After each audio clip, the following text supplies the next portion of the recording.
अस्सलाम अलैकुम। आज की इस वीडियो में हम भूत बंगला मुकम्मल कहानी पे बात करेंगे।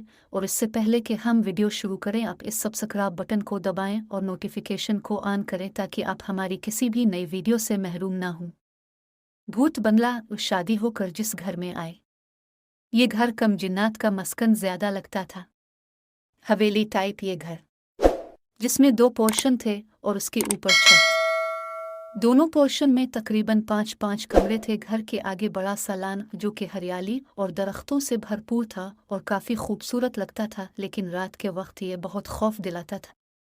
और इतने बड़े घर में रहने वाला कौन? सिर्फ मेरी सास और शौहर।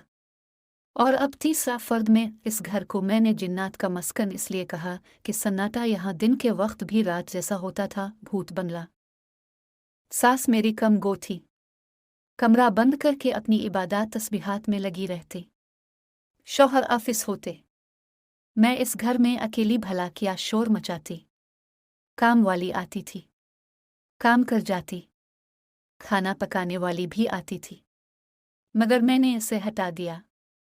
अगर मैं खाना भी ना पकाती तो दिन भर किया करती। बहरहाल बहुत जल्द ही मुझे एहसास हो गया कि यहाँ हमारे सिवा कोई नहीं रहता। ये मेरी बहुत बड़ी गलत फहमी थी। कोई था जो बहुत पहले से यहाँ रह रहा था। अब मालूम नहीं उसे मेरी मौजूदगी पसंद नहीं आ रही थी या वो मुझे अपनी मौजूदगी से आशना कराना चाहता था। मैं समझ नहीं पा रही थी। बहुत कुछ अजीब होना शुरू हो गया था। ये एक दोपहर की बात है, जब मैं किचन में मौजूद खाना पका रही थी। इस दिन मैंने सोचा कि आलू के पराठे बना लिए जाएं, और मैं वही बनाने में मसरूफ थी जब किसी की आहट की आवाज़ पे मैंने पीछे मुड़कर देखा। तवक्को के मुताबिक मेरी सास थी। जी उम्मी, कुछ काम है आपको? मैंने पूछा तो कहने लगी, मुझे तो गोश्त पका दो। मैं नहीं, क्यों हैगी ये? मैंने कहा, जी उम्मी पका देती हूँ। वो किचन से चली गई। एकदम मुझे ख्याल आया कि उन्हें कैसे पता कि मैं इस वक्त गोश्त नहीं पका रही, सब्जी बना रही हूँ, क्योंकि मैंने उन्हें बताया ही नहीं था। मेरी सास पकाने के मामले में ना पूछती थी ना बोलती थी। जो पक्का लो खा लेती थी। खैर, इंसान है, इन गोश्त का दिल चाह रहा होगा। मैंने अपने दिल में आते वहम को झटका और फरीद से गोश्त निकाल लिया। पकाने के बाद मैं खाना ट्रे में सजा कर ले गए, अपने लिए पराठे और उनके लिए गोश्त। वो देखकर कहने लगे, मैं भी आलू के पराठे ही खा लेती। मैंने कहा, आपने ही तो कहा था कि गोश्त खाना है। उन्होंने हैरत से मेरी तरफ देखा। मैंने कब कहा ऐसा? उनके पूछने पे मैंने हैरान हो के बताया कि अपने किचन में आकर कहा था कि गोश्त पका दो।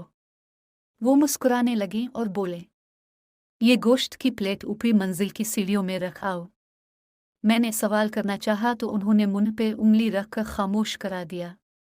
मैं समझ चुकी थी, मामला कुछ और है। चनाचा चुपचाप प्लेट ऊपर वाली सीढ़ी पे रखाए। और हैरत की इंतहा ना रही इस वक्त जब ये प्लेट शाम को मुझे खाली मिली। ऊपर तो कोई रहता नहीं है। खाना किसने खाया? वो जो कोई भी था। ये मेरी और उसकी पहली मुलाकात थी, और मेरे साथ होने वाले अजीब वाक़यात की शुरुआत यहीं से हुई थी। इसके बाद में सास के बना कहे अक्सर जब भी गोश्त बनाती एक प्लेट ऊपरी मंजिल को जाने वाली सीढ़ियों में रख दिया करती। कभी कुछ मीठा बनाती तो वो भी रख देती, फिर प्लेट खाली मिला करती थी। मैं समझ चुकी थी यहाँ जिन्नात हैं। बहरहाल हमें कोई नुकसान नहीं देते थे, बस कुछ अजीब वाक़यात होते रहते। कभी किसी बच्चे के रोने की आवाज़ आती, कभी ऐसा लगता बहुत सारी लड़कियां आपस में मिलकर हंस रही हूं, कभी लगता कोई औरत मेरे पीछे से गुजरी है। कुछ ज्यादा हैरान कुन भी हो जाता। एक दफ़ा यूं हुआ कि नहाने चली गई। इस वक्त मेरी सास सो रही थी। इतने में दरवाजे की घंटी बज गई। या अल्लाह, कौन आ गया इस वक्त? मैंने सोचा। बहरहाल कपड़े पहनकर बाहर निकलते थोड़ी सी देर लग गई। बाहर आई तो देखा कि मेरे शौहर सोफे पे बैठे थे। आप यहाँ इस वक्त? मैंने हैरानी से पूछा। इससे ज्यादा हैरानी से उन्होंने मुझे और फिर अपने पीछे मुड़कर देखा और परेशान होकर बोले, अगर तुम यहाँ हो तो जिसने फरवाजे खोला? वो कौन थी? क्या मतलब? मैंने हैरत से पूछा तो कहने लगे कि दरवाज़ा भी तुमने खोला है, बाथरूम से नहाकर भी तुम आ रही हो, मैं तो इसलिए जल्दी घर आ गया कि मेरी आज तबीयत ठीक नहीं। मैंने उन्हें बताया कि दरवाज़ा मैंने नहीं खोला। बहरहाल हम दोनों मियाँ बीवी ने बात को ज़्यादा कुरेदा नहीं। हम समझ चुके थे। फिर हुआ यूं कि कुछ दिन बाद मुझे खुशखबरी मिली कि माँ बनने वाली हूँ। यहाँ से मेरे साथ होने वाले वाक़यात कुछ भयानक रुख इख्तियार कर गए इस रात में, और मेरे शौहर बाहर घूमने गए थे। वापस आकर जब हम सोए तो इस रात जो हुआ वो मेरे लिए नाकाबिल बर्दाश्त था। रात के न जाने कितने बजे का वक्त था जब कमरे का दरवाज़ा खुला।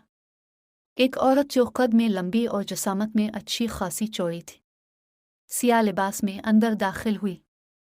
इसके चेहरे पे बाएं गाल पे खड्डा सा था, जैसे किसी वक्त में शदीद आग लगने से खाल झुलस गई हो। इसके हाथ में कोई नुकीली सी चीज़ थी, चाकू टाइप।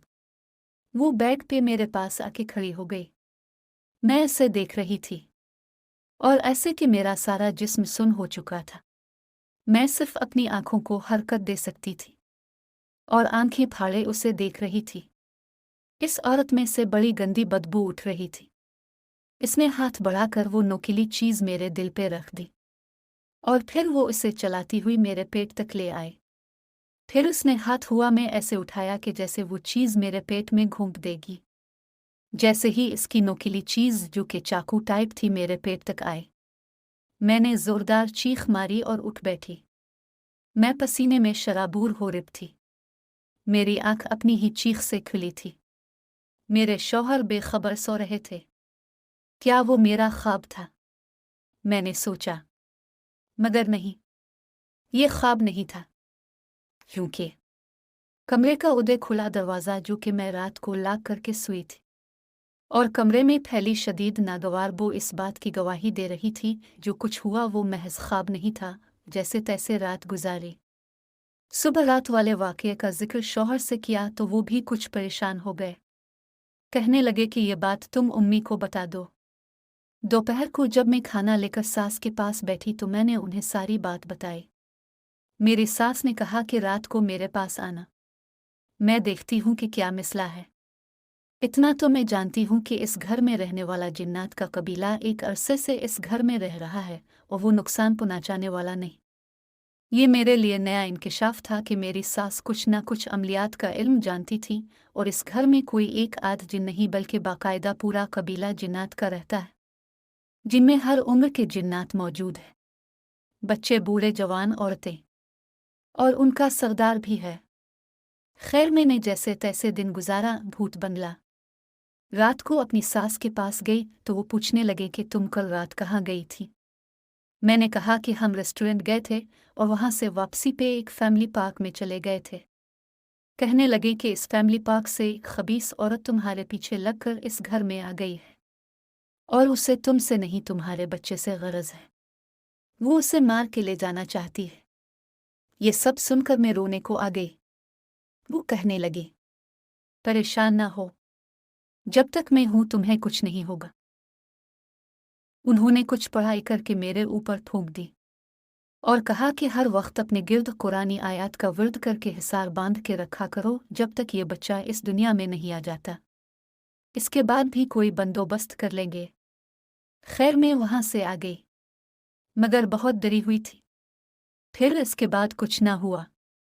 मैं हर वक्त आयत का विर्द रखने लगी। यह तकरीबन इस वक्त की बात है जब मुझे 8वां महीना लग चुका था। मैं अपने कमरे से निकलकर किचन की तरफ जा रही थी जब मुझे किसी ने जोर से पीछे से धक्का दिया। मेरी बुलंद होती चीख इस वक्त मेरे हल्क में रह गई, जब मैं गिरने के बजाय आधी फजा में ही मुअल्लक रह गई। किसी 2 हाथों ने मुझे थामा हुआ था और गिरने से बचा लिया था।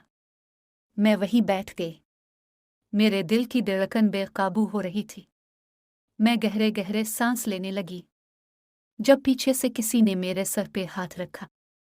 मैंने मुड़कर देखना चाहा मगर मेरी गर्दन ना हिली। बस आवाज आई, फिक्र ना करो बेटी, हम तुम्हारी हिफाजत करेंगे। इसके बाद वो हाथ मेरे सर से हटा लिया गया। मैंने एकदम गर्दन मोड़ कर देखा, मगर वहां कुछ नहीं था। हाँ, एक खुशबू थी। जो मेरे आसपास बिखरी हुई थी। मैं अक्सर अपने शौहर को मजाक में कहती थी कि ये घर तो कहानियों वाला भूत बंगला है, मगर ये भूत बंगला अब मेरी हिफाजत कर रहा था इस घर के भूतों से जो कि जिन्नात थे। एक उल्फत सी हो गई थी। वैसे भी अक्सर महल्ले वाली ख्वातीन आकर बताया करती थी कि तुम्हारी छत पे अक्सर रात को रोशनी होती है, जिसमें काफ़ी मर्द और औरतें चलती फुरती नजर आती हैं। अक्सर इस घर की ऊपरी मंजिल की खिड़कियों से कोई औरत तो कभी कोई लड़की झांकती दिखाई देती है। ये बातें हमें इसलिए बताई जाती थीं कि सब जानते थे कि हम इस घर में 3 ही फर्द रहते हैं। मगर खैर ये मेरा मिसला नहीं था। मेरा मिसला तो वो औरत थी जो मेरा बच्चा ले जाना चाहती थी, और इस खौफ में मेरी दिन रात की नींदें हराम कर रखी थीं। आखिरकार मैंने अपने शौहर से कहा कि हमें ये घर छोड़ देना चाहिए। यही बात मैंने अपनी सास से भी कही। फिर उन्होंने जो बात समझाई वो मेरी समझ में आ गई थी। उन्होंने कहा कि बेटा, इस घर के जिन्नात तो इस औरत से तुम्हारी हिफाजत कर रहे हैं। अगर तुम यहाँ से निकली तो इसका मुकाबला ना मैं कर सकती हूँ ना तुम। इस मखलूक को इन लोगों के मुकाबले पे ही रहने दो। ऐसा ना हो कि यहाँ से निकलकर तुम इस बच्चे से हाथ धो बैठो। और इस बात ने मुझे खामोश होने पे मजबूर कर दिया। 9वां महीना लगा तो मेरे साथ अजीब वाकयात बढ़ गए। ख्वाब में अक्सर वो औरत दुखने लगी। मैं रात को सोती तो मुझे झंझोड़ कर उठा देती। मुझे गिराने की कई बार कोशिश की गई, मगर मैं हर बार बच जाती और अल्लाह का शुक्र अदा करती। आखिरकार हमारे घर एक नन्ही सी गुड़िया आ गई, गुलाबी सी खूबसूरत सी गुड़िया। जिस दिन से वो पैदा हुई मेरी सास ने मामूल बना लिया। रात इस पे पढ़कर फूंकती, सुबह होते ही इस पे पढ़ाई करती। इस तरह मेरी बच्ची बड़ी होने लगी। हमने इसका नाम नूर रखा था।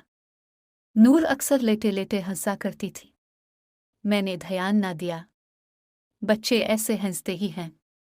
और कभी कभी इतना शदीद रोती थी कि हमें संभालना मुश्किल हो जाता था। जैसे जैसे बड़ी होती गई, अकेली खेलती रहती थी। ऐसा लगता था जैसे कोई है जिसके साथ वो खेल रही है। बोलने लगी तो तोतले अल्फाज में बताने लगी। मामा, वो आंटी गंदी हैं। मुंह बसूरते हुए बताती। कौन सी आंटी? मैं जब पूछती तो किसी एक कोने की तरफ इशारा कर देती। वो आंटी। और मेरे देखने पे मुझे कुछ नजर ना आता। कभी कहती कि मेरे दोस्त मुझे खेलने बुला रहे हैं और फिर उठकर चल देती। सारा दिन पूरे घर में ऐसे भागती जैसे भागम दौड़ी का खेल चल रहा हो, और खुद ही खुद बातें करती जाती। तुमने मुझे धक्का दिया, तुम कल आ जाना, मैं तुमसे नाराज हूं, तुम सब छप जाओ, मैं ढूंढती हूं, मैं तुम्हारी मम्मा से शिकायत करूंगी। इस तरह की बातें करती अकेले खड़े होकर। मेरी सास ने मुझे मना करा हुआ था कि मैं नूर से कुछ न पूछूं, वरना वो खौफ ज़दा हो जाएगी कि जो मुझे नजर आ रहा वो मम्मा को नजर क्यों नहीं आ रहा। इस तरह बच्ची के ज़हन पे असर पड़ सकता था। यकीनन इस घर में रहने वाले जिन्नात के बच्चे थे जो इसके साथ खेला करते थे, और नूर इस बात से लाइल्म थी। नूर 4 साल की हो चुकी थी। इन दिनों मेरी सास की तबीयत बेहद ख़राब रहने लगी, और फिर वही हुआ जिसका डर था। मेरी सास का इंतकाल हो गया। जाते जाते वो मुझे नसीहत कर गई थी कि इस घर को न छोड़ना। यहाँ के जिन पहले मेरी वजह से तुम्हारी खबरगिरी रखते थे, भूत बंगला, अब उन्हें तुमसे और ख़ासकर नूर से बहुत उल्फत हो गई है। वो उसे नुकसान नहीं होने देंगे।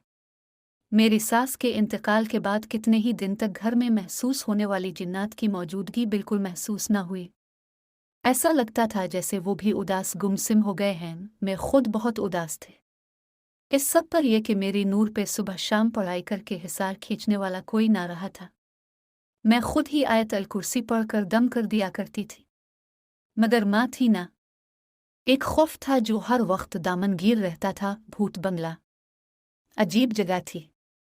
कुछ नहीं था वहाँ के, बस आधे हिस्से पे अंधेरा और आधे पे रोशनी थी, सफ़ेद रोशनी। नूर इन दोनों के बीच में खड़ी थी। मतलब नूर का दायां जिस्म रोशनी में था और बायां अंधेरे में। एकदम एक जोरदार चिंगार बुलंद हुई, और किसी ने एकदम बाईं जानिब से पकड़कर नूर को अंधेरे में खींच लिया, इससे पहले कि नूर पूरी अंधेरे में गुम होती। रोशनी की तरफ से एक हाथ आया और नूर का दायां हाथ पकड़ लिया। अब हाल ये था कि वो कभी अंधेरे की तरफ खींची जा रही थी, कभी रोशनी की तरफ। नूर बुरी तरह चला रही थी। मम्मा मम्मा, बचाओ मम्मा। और एकदम मेरी आंख खुल गई, मैं पसीने में भीग रही थी। मैंने नूर की जानिब देखा। वो मेरे बराबर में सो रही थी। मैंने घड़ी देखी। मगरिब का वक्त होने वाला था। वो मेरे अल्लाह में दोपहर की सुई इतना सो गई आज। असर की नमाज भी कज़ा हो गई। अभी मैं सोच ही रही थी कि एकदम झटके से कमरे का दरवाज़ा खुला और जैसे किसी नादीदा चीज़ ने नूर का पावन पकड़कर घसीटा। नूर धड़ाम से बेड से खींचती हुई गिर गई। मेरी चीखें निकल गईं। इससे पहले कि मैं नूर को पकड़ती, किसी ने इसकी टांग पकड़ के खींची और अब वो ज़मीन पे घिसटती हुई कमरे से बाहर जा रही थी। कोई इसे घसीट रहा था और नूर बुरी तरह चला रही थी। मैं नूर के पीछे भागी। वो अब सहन में आ चुकी थी। अब हाल ये था कि नूर आगे घिसटती जा रही थी और रोती जा रही थी। उसकी टांग हुआ में मुअल्लक थी और उसके पीछे मैं भाग रही थी। फिर ऐसा लगा जैसे मैं किसी चीज़ से टकरा गई या कोई चीज़ मुझे मारी गई है। मैं धड़ाम से ज़मीन पे गिरी, भूत बनला। मेरी बंद होती आंखों ने जो आखिरी मंजर देखा, मेरी नूर ज़मीन पे घिसकती हुई लान में खुलने वाले दरवाजे की तरफ जा रही थी। इसके बाद मेरी आंखों के आगे अंधेरा छा गया। मैं भागती जा रही थी, भागती ही जा रही थी। मेरे पैरों में नोकीले पत्थर चुभ रहे थे। न जाने कैसी जगह थी। अंधेरे के सिवा कुछ नहीं था। पपीरों से सयाल मादा बह रहा था, चिकना चिकना। शायद खून था, मगर मुझे परवाह नहीं थी। इस वक्त मेरे दिमाग पे सिर्फ नूर सवार थी। नूर नूर, हाय कोई मेरी बच्ची ला दो। मैं चीखती चलाती उधर से उधर भाग रही थी। ये उगती भागते एक जगह रुक गई। मेरी नूर मुझसे बहुत दूर लेटी हुई थी। मैं गिरते पड़ते इसके पास पुनाची। नूर, मैंने इसे हिलाया। कोई हरकत न हुई। नूर, मैंने नाक के पास हाथ ले जाकर सांस चेक की। सांस बंद थी। मेरा दिल बंद होने लगा। नूर, मैं उसे बुरी तरह झंझोड़ने लगी। मम्मा, एकदम आवाज उभरी। मैंने सर उठाकर देखा। नूर के जिस्म से कुछ फासले पे भी नूर ही खड़ी थी। मैं हैरान उसे देख ही रही थी कि नूर के पीछे से वही औरत निकली जो उसे ले जाना चाहती थी, भूत बंगला। फिर अचानक इसने नूर को दबोचा और अंधेरे में गुम हो गई। नूर में पूरी कुव्वत से चलाई थी, फिर भागना शुरू कर दिया। दूर कहीं बहुत दूर से नूर की आवाज आ रही थी, मम्मा मम्मा। एकदम मेरा पाँव मुड़ा और मैं किसी गहरी खाई में जा गिरी। इसके साथ ही मेरी आंखें खुल गई। अब भी आवाज आ रही थी, मम्मा मम्मा। मेरी नूर मेरे ऊपर झुकी मुझे हिला रही थी। मम्मा उठी। मैंने हैरत से उसे देखा और अपनी बाहों में भर लिया। मुझे ऐसा लग रहा था जैसे मेरी बंद हुई सांस बहाल हो गई हो। भूत बंगला। मेरे शौहर बराबर में बैठे हैरान हो रहे थे कि ये हो क्या रहा है। वो लाजमी बात है, सारे वाक़ये से अनजान थे। उनके कहने के मुताबिक जब मैं घर में आया तो नूर बाहर लान में खेल रही थी और तुम किचन के पास बेहोश मिली थी, जबकि घर का बैरूनी दरवाज़ा सिर्फ बंद था, लाक नहीं था। जो कुछ हुआ वो नूर ने हमें अगले दिन अपनी टूटे फूटे अल्फाज में बताया था, जो कुछ उसे समझ आया था। वो बताती है, वो गंदी आंटी थी जो मुझे डराने आया करती थी, वो मुझे ले जा रही थी। तब वो अंकल आए थे जो ऊपर वाले घर में रहते हैं। फिर वहाँ लड़ाई हुई थी। फिर इस गंदी आंटी को आग लग गई थी। अंकल ने मुझे प्यार करा था और कहा था कि मम्मा से कह देना कि वो औरत मर गई है। मम्मा मम्मा, ये मरना क्या होता है? नूर बात बताने के बाद मुझसे पूछ रही थी, बेटा जो मर जाता है वो कभी वापस नहीं आता। नूर को जवाब देते हुए मेरे अपने अंदर सुकून उतर गया था, ये जानकर कि वो मर गई थी। मेरे शौहर भी इस सारे वाक़ये पे हैरान थे। हमने अल्लाह का शुक्र भी करा और अगले 2 दिन में बहुत सारा मीठा और खाना बनाकर ऊपरी मंजिल पे रख दिया था। ये हमारी तरफ से शुक्रिया था जिसे उन्होंने कबूल कर लिया था। आज भी महल्ले की औरतें बताती हैं तुम्हारे घर की ऊपरी मंजिल में रातों को लोग दिखाई देते हैं। ये भूत बंगला है, इसे छोड़ दो। मगर मैं इस भूत बंगले को कभी नहीं छोड़ूंगी, क्योंकि मुझे और मेरे शौहर और बेटी को इस भूत बंगले से और यहाँ के भूतों से बेहद प्यार है।